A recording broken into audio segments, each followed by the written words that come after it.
Hey everyone, you're watching Rooted and Rising, and we're talking about aging, healing, and everything in between. I'm Aisha Simons. I have over 21 years of experience as a licensed therapist, a mother, and also a wife. And I'm having honest conversations on what it feels like to grow older, to get better with time, and to keep evolving. So let's get into it. So, this has got to be the hardest conversation you'll probably have with your parents. And what am I talking about? Making funeral arrangements. So, how many of us just really try to sidestep that conversation and just kind of let things flow and just be, right? And oftentimes we're left with making those crucial decisions on how we want our parents' funerals to look like. And most of the time, what happens when those arrangements aren't pre-made, we really don't know. We're oftentimes scrambling to figure it all out. And then when you kind of include your siblings or other people that have some conversation around that, they all have in different interpretations of how they think your parents want their funeral arrangements to be made. There's been moments in my practice where I've seen people come in and argue about things like the color of the casket or what dress mom wanted to wear, whether dad wanted to be cremated or whether he wanted to be buried. It just becomes total chaos and confusion. And really, what comes down to is not really about those items, it's really about our our ability to feel connected to that loved one, and by saying that we know what they want, we feel closer to them. But the problem is that we have an interpretation and someone else has an interpretation, but there really isn't anything concrete and laid out. I mean, how many of us have been in situations where we have people reach out to us to help contribute to the funeral service? Or how many of us have been left in a predicament where we have to ask people to contribute for the cost of the funeral and the burial? It's just stressful for everybody. By not planning ahead, you don't have time to prepare for those things, right?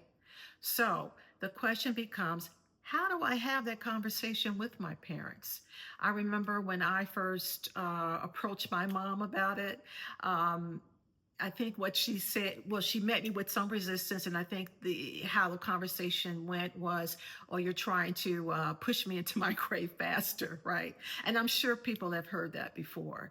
And so what that does is it causes you to kind of back off the conversation and not want to have it because you're feeling guilty about that.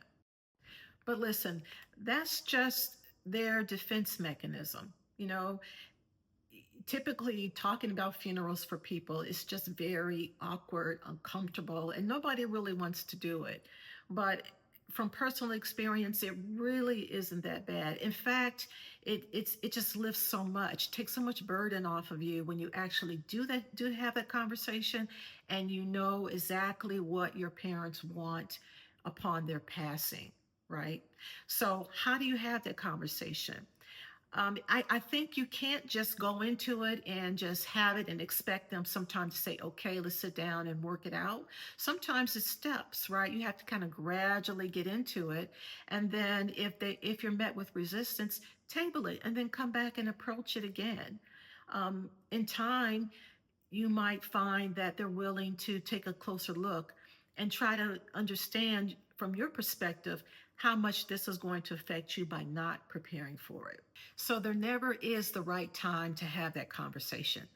Really, the truth is the right time is when the loved ones, your parents, are still living and able to make sound decisions regarding what they want. That is the right time. You approach it by approaching it gently. You don't have to force yourself into it and get it all resolved in one day. Take your time with the process. If you're met with resistance, that's fine.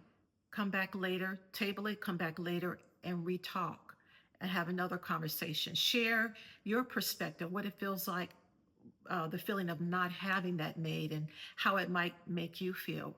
Remember, when you don't have that conversation, it could lead to resentment in the family, chaos, confusion, and then everyone is kind of left interpreting what your parents want. So gently have that conversation. Two, be willing to help them make the arrangements. Remember, our parents now are well into their 70s and 80s and 90s, it's really difficult to sit down and kind of sort through all of that. I remember going with my mom. There's so many little details to get through, and we can't expect them to just go in and handle that all themselves. And my mom had a simple request for her services. So I can only imagine when it gets more detailed and intricate how complicated it's going to be. So offering your help and your support to work that out is going to go a long way. And then three, I think what it does is it often prepares us to be aware of what we want. So we might be more apt to make arrangements earlier, think about financial arrangements so that our children aren't burdened with that and they know exactly how we want our arrangements to be made. So remember, start small, stay compassionate, and keep the conversation going. And if you want to share your thoughts about this conversation, please feel free to put them in the comments below, like and subscribe, and I'll see you at the next conversation. Bye.